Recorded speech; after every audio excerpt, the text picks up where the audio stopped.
Taking a look at recent tech news, it's been pretty crazy for Intel. They are cutting 15,000 jobs. The stock dropped by a ton. That's a lot of jobs. My main concern, I really hope they're not cutting a bunch of people in the GPU group of their company, because I think Intel Arc is decent. I really want to see it continue. Just recently, they had a new driver, and they're still updating it. Obviously, with Battlemage coming, I think that's going to be a good thing. We'll see. In addition to that, they also extended the warranty for 13th and 14th gen Raptor Lake CPUs. Considering the instability issues, that's better than nothing. Don't seem to know exactly what the problem is at the moment, or they don't want to admit it. Good for customers. Hopefully, we'll see what happens. And it says 2 years of extended warranty. If you ever looked at Reddit and the Wall Street Bets subreddit, it's been crazy related to Intel. The last day, there was a person that YOLO'd 700,000 into Intel right before it dropped 10% or however much it dropped. It's a ride. Thankfully, I'm not on that ride. But some people actually made some money on puts as well. If you're into investing, which, again, this is not any investing advice. It's kind of crazy right now for Intel. I also saw that Intel is potentially going to make GPU parts for NVIDIA. It says 5,000 H100 wafers per month. That's pretty cool, I guess. Hopefully it'll help Intel's bottom line, which is funny to say, but they did announce previously that they are open to customers. I'm surprised Intel has the type of processes to do this, but maybe they do, because I thought they were a little bit behind TSMC. So interesting mix of news for Intel. It's been going crazy. Related to that, TSMC quarter 2 2024 results, best ever. And it's all the AI stuff. Is AI hype? I'm not totally sure. I do use ChatGPT, the Google one, what is it called? Gemini, and Claude AI.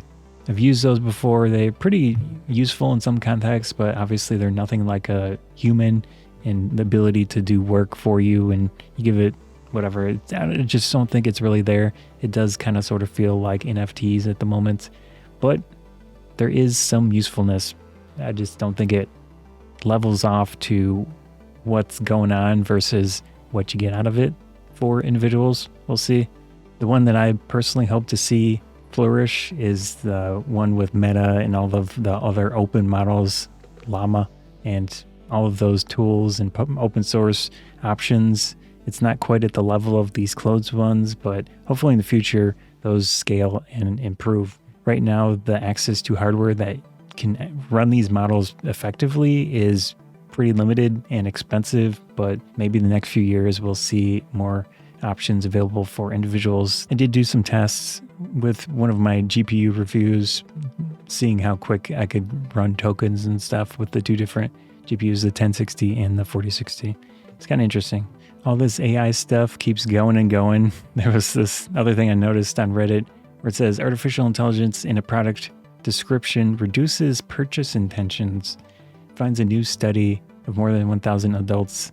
Yeah, like I said, it seems like NFTs at the moment, but I hope it improves, and I hope these models get to the level of being able to push some of my work towards these systems, like editing videos, making improvements to my scripts and such for editing videos, all that stuff. It would be nice. Yeah. So there's another one relating to all of the overhype of AI stuff. I'd be a little careful of buying into it at the moment. Another thing with the Ryzen 9000 series CPUs that were delayed a little bit. There were some leaked benchmarks. Video Cards has the information you can check out. I probably would wait for the X3D 3D Vcache versions that should come out eventually, but if you're looking to upgrade, at the very least, wait until the 9000 series is available and ready to go. So you can compare that to the 7000 series if you're going to go that route. Obviously, avoid the 13th and 14th gen Intel CPUs right now. 12th gen appears to be fine, but I haven't looked a ton into it. So I would just go probably 12th gen Intel or all the AMD options. So the 7000 series. There is an 8000 series, but I'm not totally sure what the point of it is. It seems to be like more so on mobile than desktop.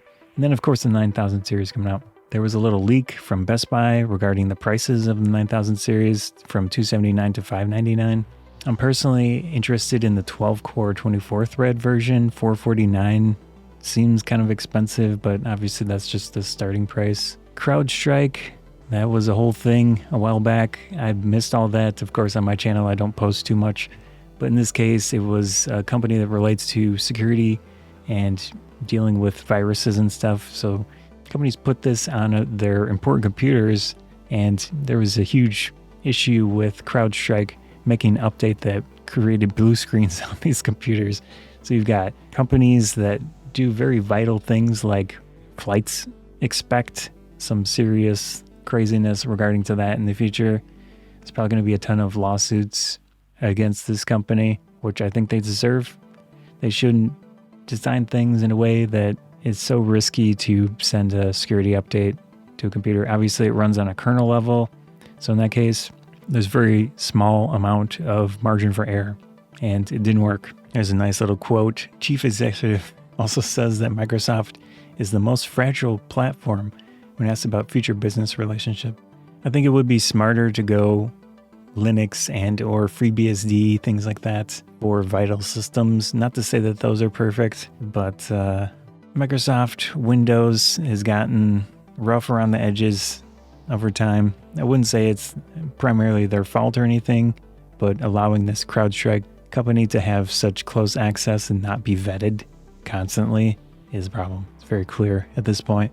Should have been clear before, but need a huge issue to, I guess, do anything about it.